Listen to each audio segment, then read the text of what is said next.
la presencia de Axel Nielsen, doctor en Historia por la Universidad Nacional de Córdoba, doctor en Antropología por la Universidad de Arizona, arqueólogo también, además de autor de varios libros sobre las culturas prehispánicas en el norte argentino. Bueno, bienvenido, Axel. Muchas gracias por estar acá.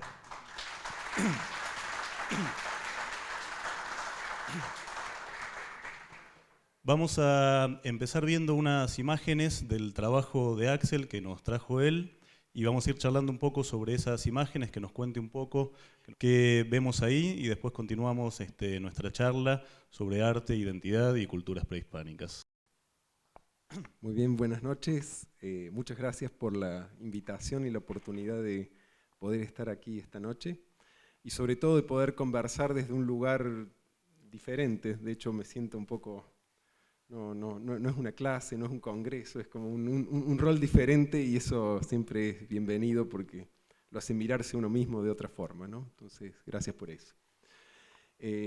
Primero yo realmente no sé cómo va después la conversación, pero pensé cuando vi el afiche que era una presentación muy doctor y profesor, era demasiado dura, tal vez no decía mucho, entonces dije, bueno, tal vez otra forma de presentarles es mostrarles, sobre todo ustedes que son artistas visuales, mostrarles un poco con imágenes el tipo de trabajo en el que he estado dedicado en los últimos años, entonces me parecía que podía ser más significativo para ustedes. Y aprovechar esto, también me llamó la atención el concepto de la mirada, ¿no? que es lo que el hilo conductor, las otras miradas de esta serie de encuentros, ¿no? Entonces, aproveché para seleccionar estas imágenes en función de mostrarles dos encuentros que yo he tenido a lo largo de mi carrera con otras miradas, las miradas de la gente de los Andes, ¿no? Entonces un poquito les quería mostrar esto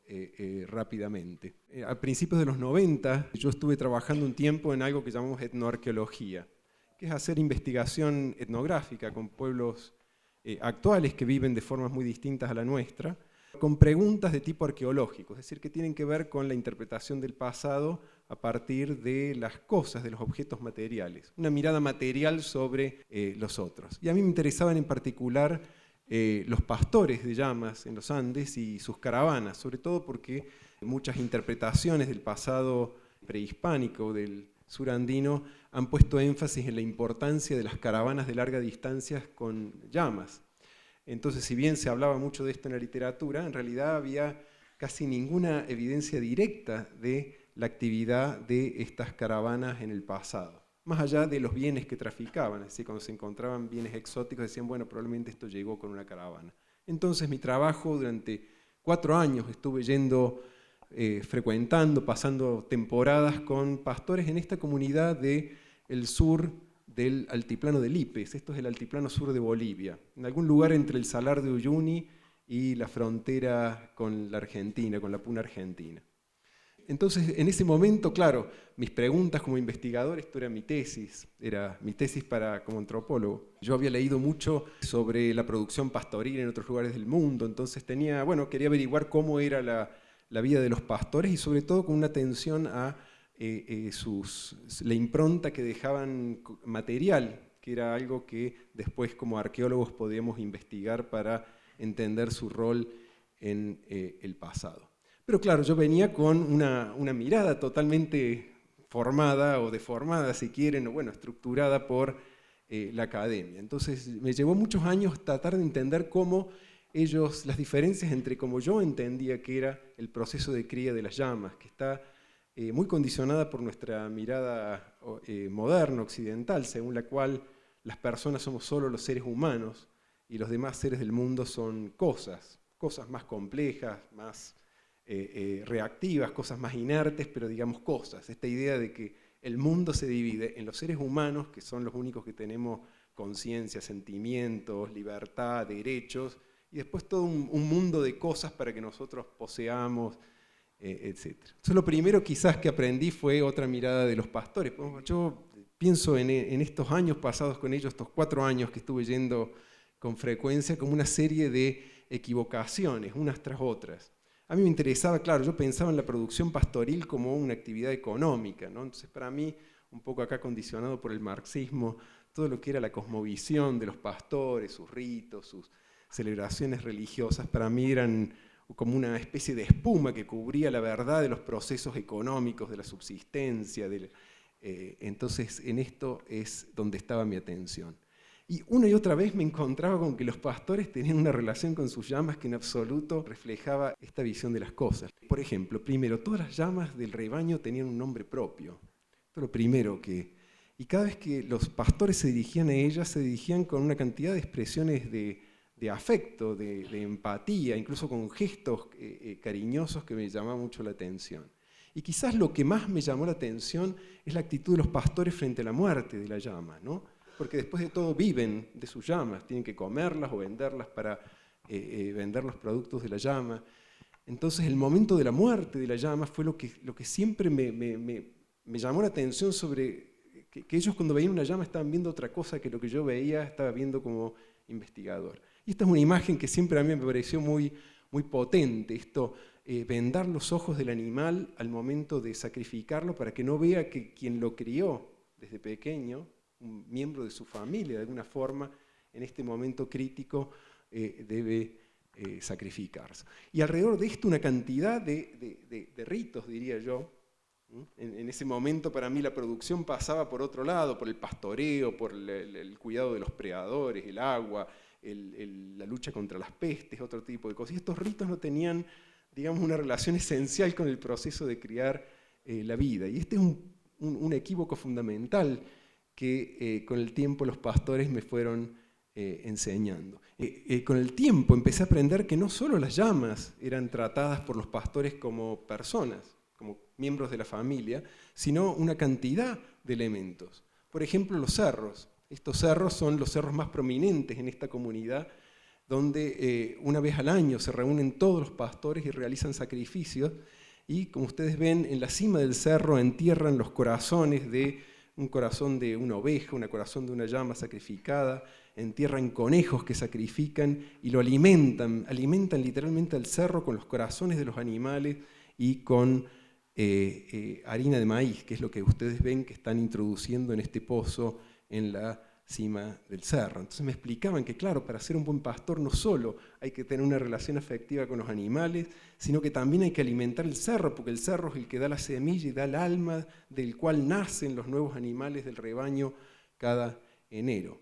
De pronto me fui dando cuenta de que criar llamas era también alimentar a los cerros, era también alimentar y vestir, como está haciendo acá don Carlos con una piedra de estas huacas, a ciertas piedras que son animadas. Pronto me empecé a dar cuenta que todo aquello que yo llamaba religión y que para mí era una espuma que velaba la realidad de los procesos económicos, para los pastores todo esto era criar llamas, era criar la vida. Criar la vida era relacionarse socialmente con una cantidad de seres del mundo. Esto recién creo que me terminé de dar cuenta de esto, de que no es que los pastores sacralizaran las piedras, los cerros, sino que no entendían que todo el universo era una gran sociedad donde los humanos éramos nada más que una entre tantas especies de personas. Me llamó la atención esto de cómo alimentaban, vestían y daban de beber a una cantidad de seres que nosotros consideramos que no necesitan ni vestirse, ni tener nombres, ni alimentarse. Claro, es algo que estamos más acostumbrados en relación a la tierra, a la Pachamama, y este es el mes donde todos sabemos que acá en Jujuy se da de comer a la madre tierra. Entonces esta idea de que hay seres que son la fuente de la vida que están al interior de la tierra, que ustedes ven son compartidos por los agricultores, como es el caso de la Pachamama, pero también por los pastores, como les mostré anteriormente, aunque de una forma ligeramente distinta. Para ellos las fuerzas que dan vida a su ganado están al interior de los cerros, entonces, pero siempre en un mundo que es interior. Con otras formas y otras características, también es algo compartido por otros grupos como los mineros en los Andes. Esta es una imagen de las minas de Potosí, y este es el tío, ustedes saben, esta entidad poderosa que está al interior de los cerros, que es la que gobierna el crecimiento de las vetas, porque también los metales y las vetas están vivas y necesitan ser alimentadas. Entonces lo que les quería señalar es esta idea tan generalizada en los Andes, pero que tiene diferentes formas según las preocupaciones vitales de la gente, son agricultores, pastores, mineros, pero esta idea de que gran parte de las potencias de la vida habitan al interior de la Tierra. ¿Sí? Podemos ver las siguientes, pasamos rápidamente. Esto para mostrarle que esto es algo muy antiguo. Estos son imágenes, dibujos de esta crónica ilustrada de principios del siglo XVII, donde muestra a los incas, donde vemos también a los incas alimentando el interior de la tierra y dando de comer a los difuntos. Estos son momias de sus antepasados. O allá vemos al inca adorando a un cerro, donde existen 3 grandes orificios de donde se supone que originalmente salió la dinastía inca. O sea que sabemos que 500 años atrás ya los pueblos andinos percibían que al interior de la tierra había estas potencias vitales. La siguiente. Y esto entonces es otro trabajo que he dedicado bastante tiempo, y esto también es cerca del Salar de Uyuni, en el altiplano boliviano, donde he estado estudiando existen miles de estas estructuras que, como ustedes ven, son como aberturas al interior de la Tierra. Se construyeron entre el año 1200 y el año 1500. Hay miles de estas aberturas que, como ustedes ven, a menudo estas construcciones replican la forma de las rocas, como si fueran aberturas al interior de la Tierra. Y las más fascinantes de estas están en estas formaciones, son arrecifes de corales fósiles que marcaban las orillas de unos lagos que existían acá hasta hace 12.000 años más o menos se secaron. Y para la gente, los campesinos del altiplano, estas serían las espumas petrificadas de un antiguo mar. Y al interior de estas estructuras, ahí entre el año 1200 y 1500 se construyeron como laberintos de estos vanos y cámaras que van al interior de estas formaciones. La siguiente. Y excavando ahí, ¿qué encontramos? Fíjense, algunas de estas en el interior, estos laberintos subterráneos están llenos de ofrendas, de donde podemos ver, ustedes ven sandalias, panes de listas, plumas de aves tropicales, vasos para beber chicha, ornamentos de turquesas, caracoles. Es decir, que antiguamente, hace más de 500 años, hace 700, 800 años, estaban alimentando también el interior de la tierra. La siguiente. Incluso, en algunos casos, vemos estos dibujos, ustedes ven estas pequeñas imágenes rojas que salen de las aberturas, que son como animales fantásticos, la siguiente, que recuerdan a estos que se llaman curus. Estos son tejidos que tejen en la comunidad jalca, en el departamento de Sucre, en Bolivia. Y las mujeres jalcas que tejen estos tejidos, que son todos diferentes y contienen, ustedes ven, muestran todos estos animales fantásticos, dicen que estos son curus, son seres que brotan, que viven en este inframundo, en este mundo interior donde residen las potencias de la vida, ¿no? Entonces podemos ver que acá, con 800 años de diferencia, tenemos la misma idea esta de que la vida brota del interior de la tierra.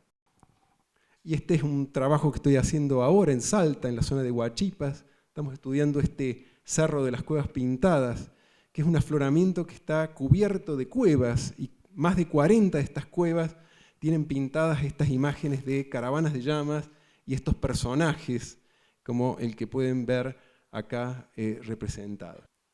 Y lo curioso, las principales de estas cuevas que están pintadas, ustedes pueden ver una imagen acá, son estas rajaduras que van hacia el interior de la tierra donde parecen estar brotando estos seres, ¿no? Ustedes ven, es como que las llamas y estos mismos personajes fantásticos estuvieran brotando del interior de la tierra, y bueno, que nos recuerda algunos mitos registrados en el siglo XVI durante la conquista española, según la cual las llamas originalmente habrían brotado del interior de la tierra, de los ojos de agua, por ejemplo, de las vertientes, al igual que los héroes fundadores que fundaron los principales grupos étnicos en los Andes, que brotaron de cuevas a los que los andinos llamaban pacarinas. Entonces, simplemente esta idea de que hoy celebramos en agosto, dar de comer al interior de la tierra como el lugar de origen de las potencias de la vida, parece que es algo que tiene por lo menos 1000 años de antigüedad en los Andes.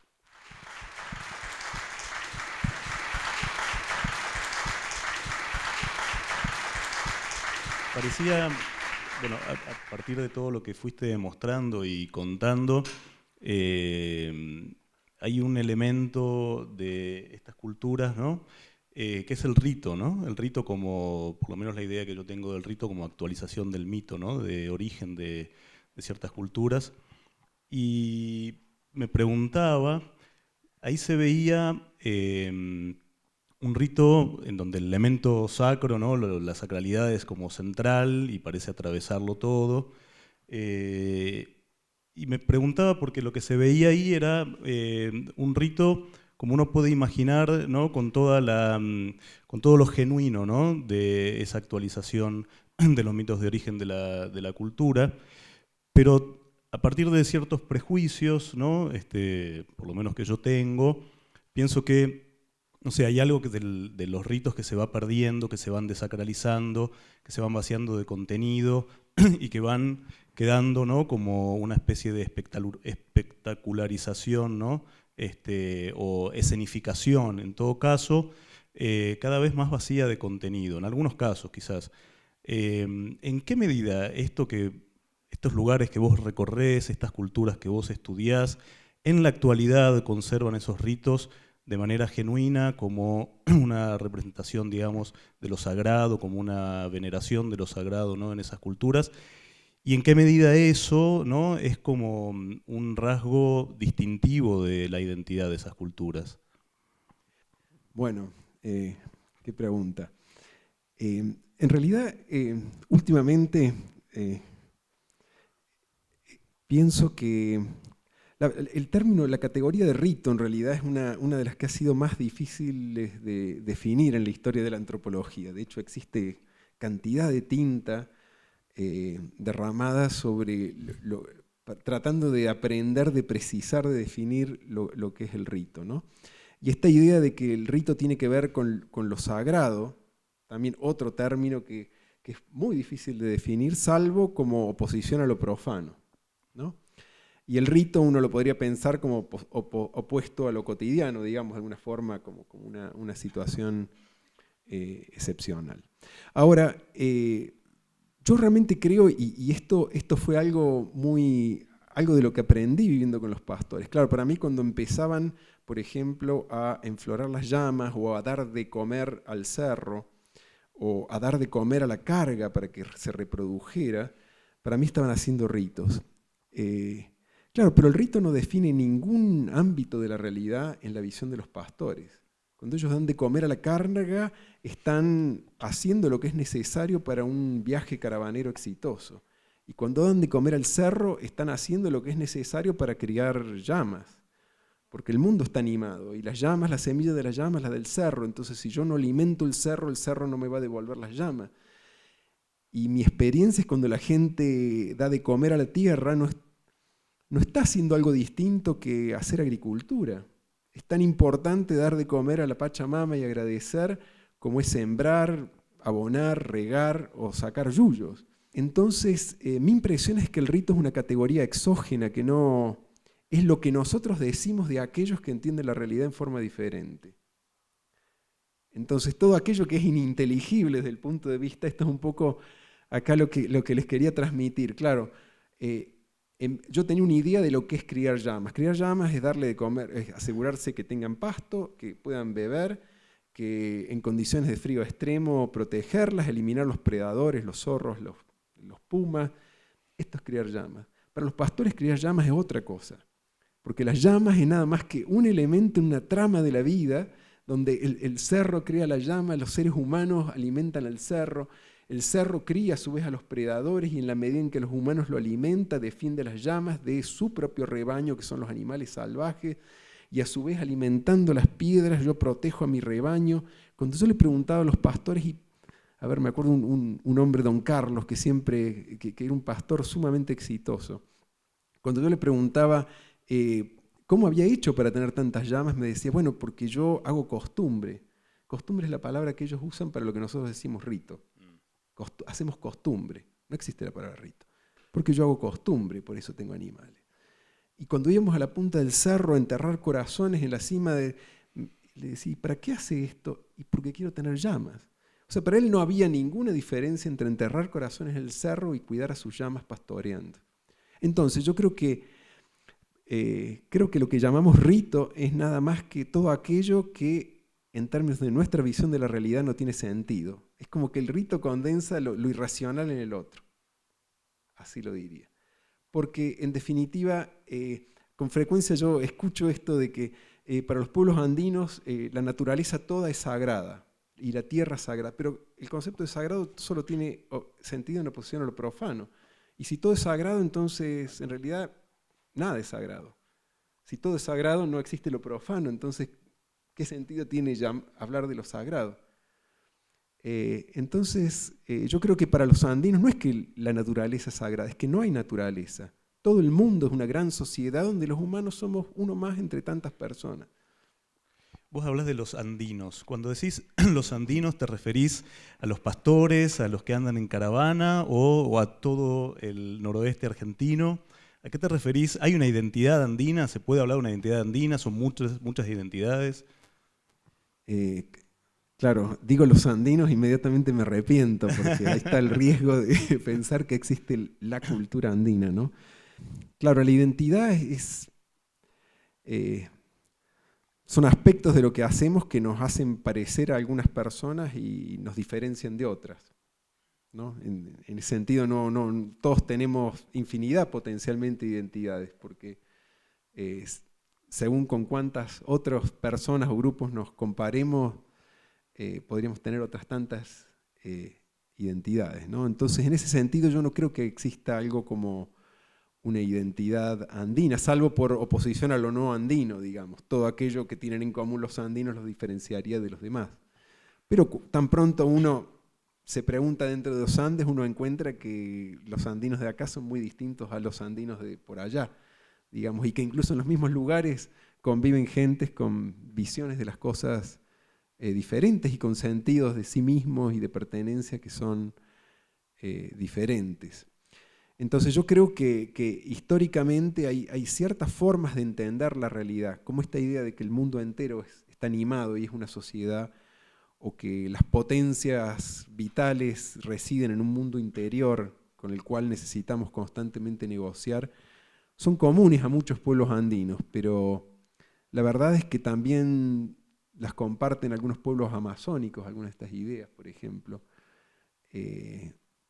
Y la verdad es que dentro de los Andes mismos, dentro de este patrón general, hay muchísimas variantes.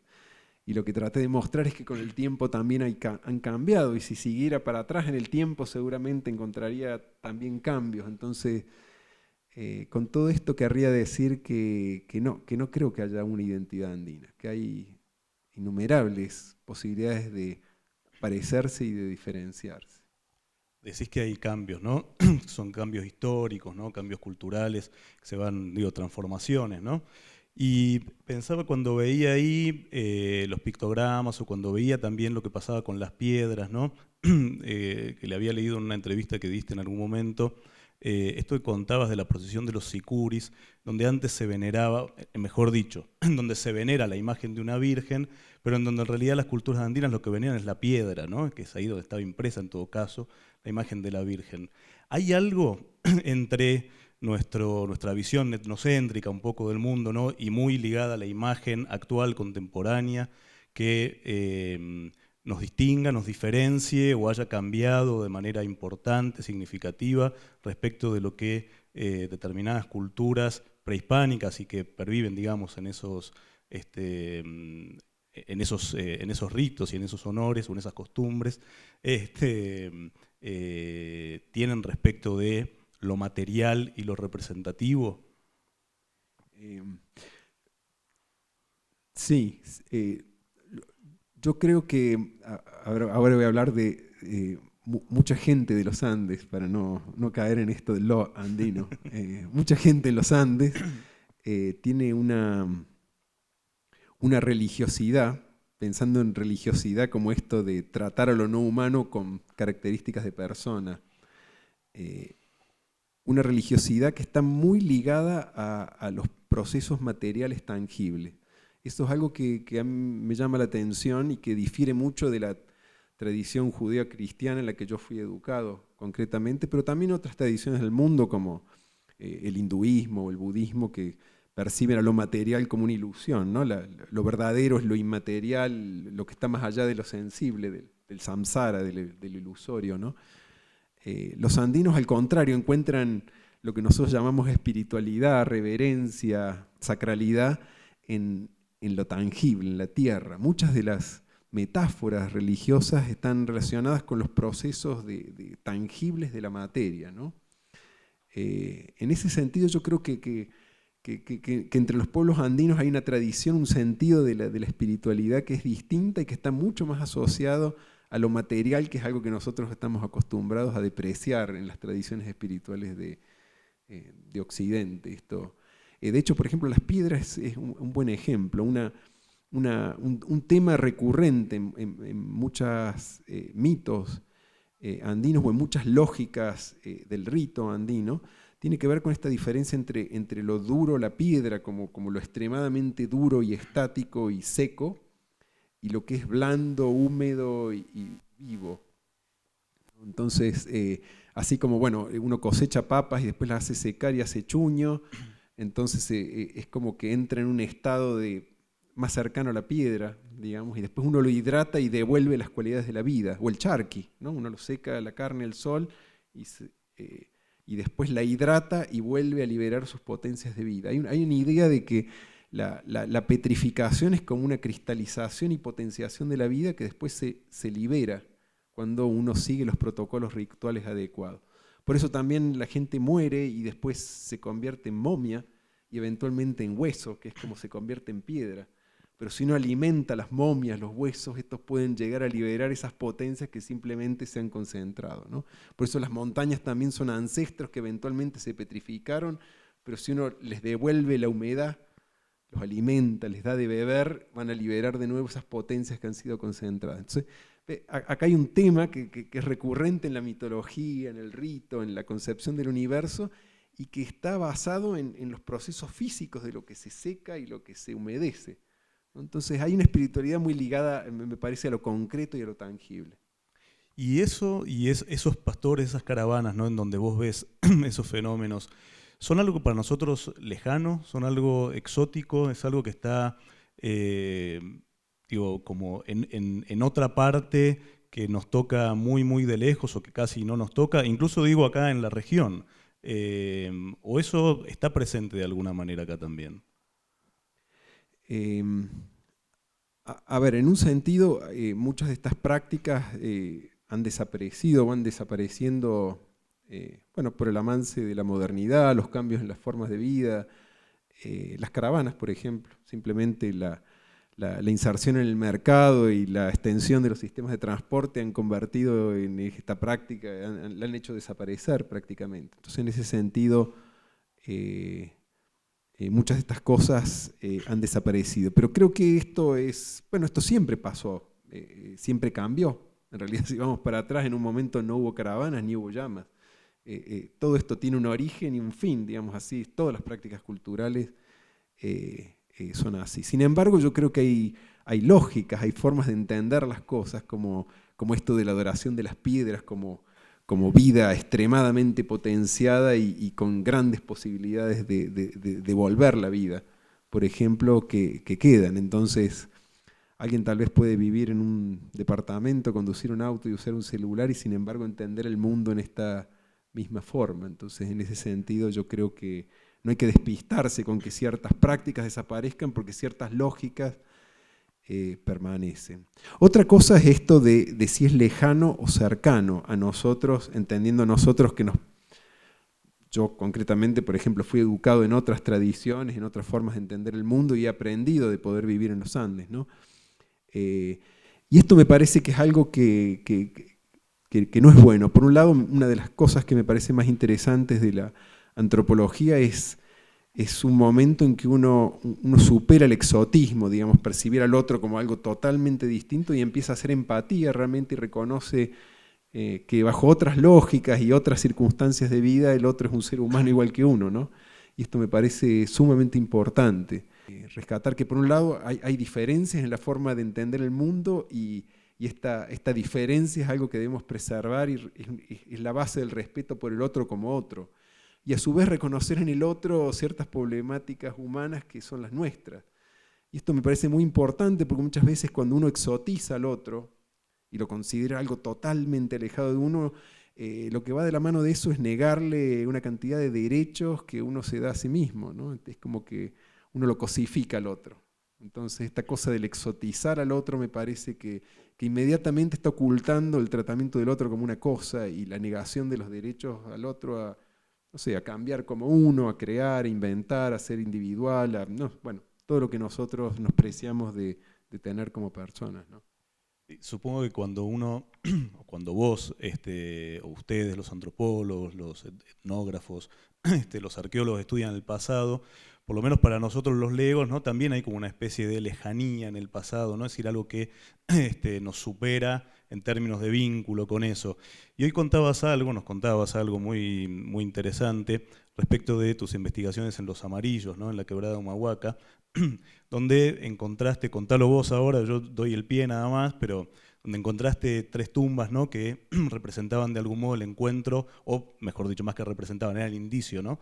Del encuentro de 3 culturas o de 3 comunidades que venían de lugares diferentes, y que eso es algo que está ocurriendo ahora, ¿no? Ahí mismo en una comunidad que se está formando y que está viendo cómo desarrollarse en ese mismo lugar. Parecería haber como un arco, ¿no? Del pasado hacia el presente o del presente hacia el pasado, no lo sé, ¿no? Como bastante significativo y material además. Sí, ahí lo cuento un poco. Yo trabajé bastante tiempo haciendo investigaciones en un antigal en la quebrada de Humahuaca que se conoce como Los Amarillos. Y una cosa que a mí, uno de los temas de investigación que siempre me ha interesado es las formas de organización política andina.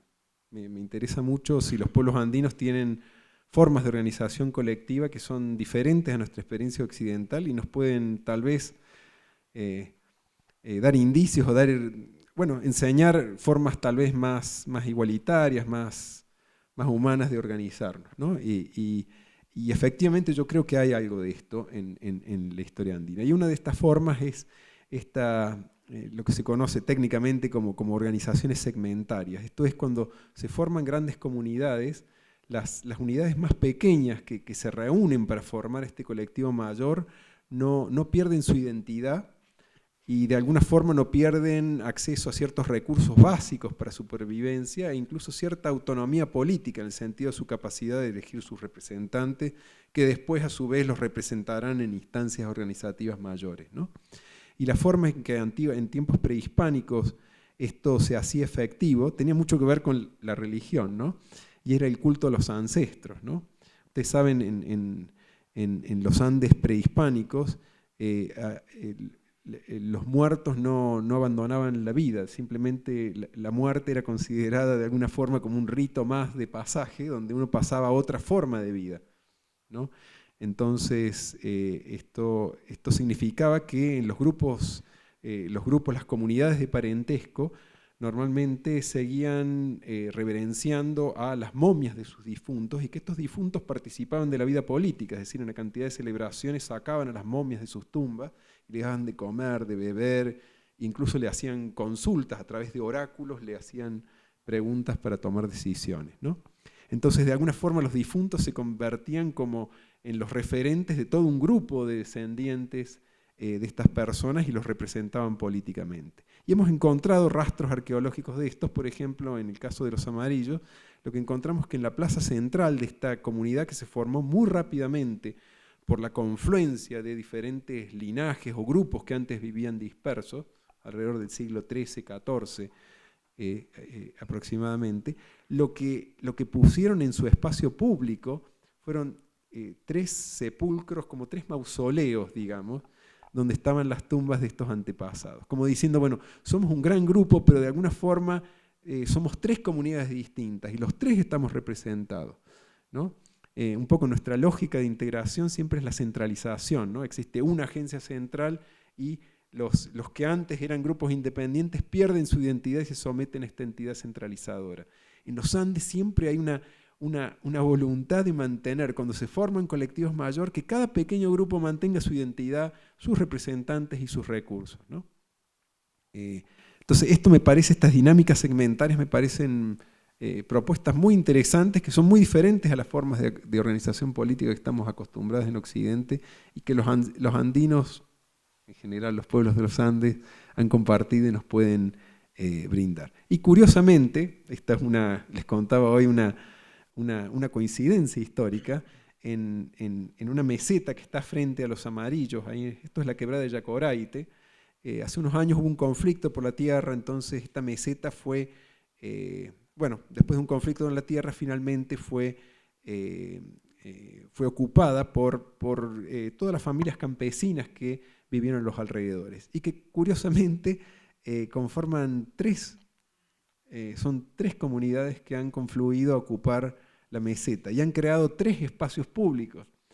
Simplemente encontraba como un accidente histórico, estas coincidencias históricas que uno, no creo que haya una relación causal entre estas cosas, pero no dejó de ser un tema que me llamó mucho la atención, que curiosamente en el mismo lugar, 700 años después, se vuelve a formar una gran colectividad y un pueblo, y que son 3 comunidades que confluyen, y las 3 se preocupan por mantener su identidad, sus autoridades y sus recursos básicos para la reproducción. Entonces creo encontrar acá también un cierto sentido de lo público, de lo político, que de alguna forma identifica a muchos pueblos andinos, volviendo a lo de la identidad. Vos ahí pasaste mucho tiempo y estableciste un vínculo con esa comunidad bastante fuerte, ¿no? Que comenzó, me imagino, además como objeto de estudio de alguna manera, ¿no? Y hoy pensaba, y aprovechando que hay, supongo, un público vinculado también al audiovisual, estas imágenes que pasaste vos hoy, y me hacían acordar al documental etnográfico, ¿no? Muy ligado a la antropología visual, y los referentes, digamos, acá en la zona, por ejemplo, como Prelorano, más canónicos, como Jean Rouge o Flaherty, en donde uno de los debates centrales, ¿no? Una de las discusiones a lo largo del tiempo también en ese tipo de documentales era qué tipo de vínculo establecía el realizador, ¿no? Con su objeto sujeto, ¿no? De estudio. Me pregunto cómo es ese vínculo, cómo construís vos ese vínculo, que también haces un trabajo documental, porque bueno, en Pastores del Sur Andino, ¿no? Hay un trabajo documental, fotográfico de muchos años, de 20 años, esto es parte de eso también. ¿Cómo se establece ese vínculo? ¿Cómo se hace para ganar también la confianza, el respeto, la reciprocidad, ¿no?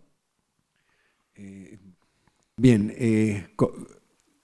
comienzo por lo primero cuando hablamos de los amarillos y del vínculo que tengo con las comunidades de Yacoraite. Tengo un vínculo, yo empecé a trabajar ahí en los 80 y bueno, tengo un vínculo muy cercano con mucha gente de esta comunidad que son, bueno, tengo ahijados, compadres, amigos.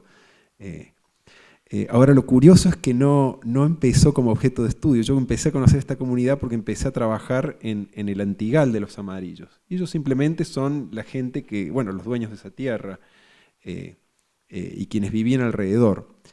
Y en realidad funcionó, yo tenía una beca de CONICET que por unas cuestiones administrativas me cortaron a la mitad de mi beca doctoral, me quedé sin. Entonces yo hacía dedo, trabajaba solo, hice un mapa del sitio solo. Y bueno, no tenía beca, entonces me había quedado, entonces hacía dedo hasta Yacoraite, caminaba hasta el fondo, y la primera familia, estos mismos amigos, en realidad me alojaban en su casa y me daban de comer, o sea, realmente me mantuvieron cuando me quedé sin beca. O sea, en realidad, lejos de ser mi objeto de estudio, fueron mis benefactores, o sea, realmente les debo porque en ese momento no tenía tenía una bolsa de arroz integral nomás para. Entonces así empezó la amistad. En realidad ellos me adoptaron, me cuidaron ellos. Entonces empezó como una relación humana más que como una relación de estudio. Pero no siempre es así. En el caso de los pastores yo claramente llegué ahí a estudiar sus formas de vida, sus formas de entender el mundo, ¿no? Y en ese caso, claro, fueron 4 años, casi ni me hablaban, ¿no? De hecho, yo viajé empecé a trabajar en el 91, recién viajé en el 95 porque por 4 años estuve pidiéndoles que me dejaran acompañarlos en sus caravanas y no, pero ni locos me dejaban, o sea, simplemente no había ni modo. Entonces acá fue la persistencia. Yo creo que hay lo que fue rompiendo el hielo fue el compromiso, en definitiva, porque la persistencia es eso, el compromiso con el proyecto. Y en realidad lo que le dio un giro, yo terminé mi trabajo de campo en el 95 y por 17 años no volví a esa comunidad, porque bueno, metí en otros proyectos, y volví hace 3 años. Les llevé ese librito Pastores del Sur Andino, lo hice para ellos. Le quise llevar a ellos fotos y volver volver fue lo que volví ahora yo después tuve una familia, entonces volví con mis hijas para que conocieran a los que, de pronto a los hijos de quienes habían sido mis informantes, y eso cambió totalmente, al punto que ahora los voy a visitar, ya no voy a trabajar con ellos, y realmente cambió totalmente la relación cuando me vieron volver como persona. Hubo un momento donde superamos el vínculo de objeto de estudio, investigador, y hubo como un compromiso como personas. Vieron que bueno, yo también llevaba mis afectos para que conocieran a sus familias, digamos, el momento en que reconocieron que había un vínculo como persona fue decisivo en dos situaciones existenciales distintas, digamos, estas dos comunidades con las que me siento muy, muy cercano, pariente diría, en las dos tuvo que ver con eso, un momento donde pasamos del trabajo al vínculo humano. Ahora vamos a dar paso a las preguntas del público, pero antes te quería preguntar, lo voy a formular de manera bien simple, bien sencilla, ¿no? Pero ¿para qué nos sirve, ¿no?, hurgar en el pasado? Porque vos haces un trabajo que va y viene entre el pasado y el presente, ¿no? Vas con los pastores, vas con las caravanas, y al mismo tiempo hurgás, no sé si lo seguís haciendo, ¿no?, la arqueología, pero en los vestigios, ¿no?, en eso que queda ahí. ¿Cuál es la lectura? ¿Cómo contribuye eso a constituirnos de alguna manera, ¿no?, identitariamente? ¿En qué medida eso nos enriquece como cultura? Yo sé que son preguntas simples, pero que al mismo tiempo vos tenés una profesión que es bueno, casi marginal, ¿no?, también en ciertos ámbitos. Claro. Es dificilísima esa pregunta, ¿eh? No, sí, me agarraste desprevenido con ¿para qué sirve? Claro, no quisiera caer en los lugares comunes, ¿no? Pero hay algo de cierto en esos lugares comunes que todos para poder actuar necesitamos situarnos en el mundo, ¿no? Y situarnos en el mundo, en un espacio, en quiénes somos, el tema de la identidad, ¿no? A quiénes, parecidos a quién y diferentes de quién somos, en definitiva eso es la identidad, supongo. Y también posicionarnos en cómo cambiaron las cosas en el tiempo. Entonces, yo creo que puede sonar un lugar común, pero realmente si no profundizamos en cómo llegamos hasta donde estamos, mal podemos entender nuestra condición. Entonces, en ese sentido me parece central. Podría decir que como arqueólogos, historiadores, somos productores de memoria, ¿no?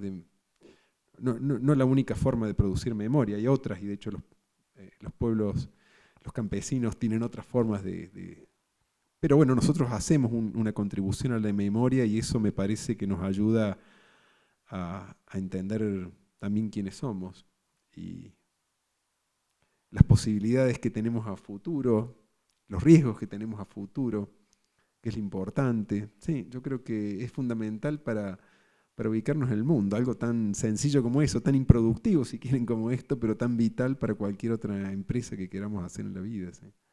Construir memoria. Construir memoria, sí. Sin memoria que no aprendemos nada, sin aprender nada no podemos, imposible la vida. Sí, yo creo que también ser críticos, también muchas veces la investigación histórica nos permite desarticular mitos o concepciones equivocadas que tenemos de las cosas que nos hacen mucho daño. Como, bueno, por ejemplo, esto de pensar la identidad como algo estático o algo que está más allá de la historia. Un poco trataba, por ejemplo, cuando les mostraba cómo esta idea de que las potencias de la vida residen en el interior del mundo, en el interior de la Tierra, si bien es un tema que ha permanecido, es un tema que ha cambiado de forma a lo largo del tiempo, ha tenido innumerables, tiene forma de chulpas, tiene forma de pinturas en cuevas, los incas hacían otra, y hoy en día hay una práctica de la Pachamama, pero también hay un alimentar al tío y también los pastores entierran en los cerros, entonces nos muestra que también la identidad no es algo fijo, sino que es algo estático que está cambiando constantemente, entonces también nos ayuda a salvarnos de este tipo de conceptos equivocados que me parece, fijando la identidad, también dan pie a una cantidad de de atrocidades que han sucedido en la historia que tienen que ver con el racismo, la discriminación, etc., ¿no? Entonces creo que la historia nos ayuda justamente también a corregir una serie de equívocos que nos hacen mucho daño como sociedad. Muchísimas gracias a todos por haber venido. Muchísimas gracias a la ENERC NOA por abrir este espacio. Los invitamos a la próxima con Noam Sur, el 28 de septiembre. Estén atentos, inviten más gente. Y muchísimas gracias, Axel. Te dejo la última palabra también a vos por haber venido y estar acá.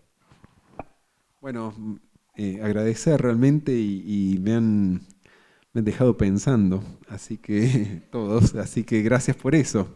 En realidad me parece fascinante esto de poder sentarnos así a charlar informalmente desde diferentes inquietudes y miradas. Me parece muy lindo, muy cálido, así que muchas gracias.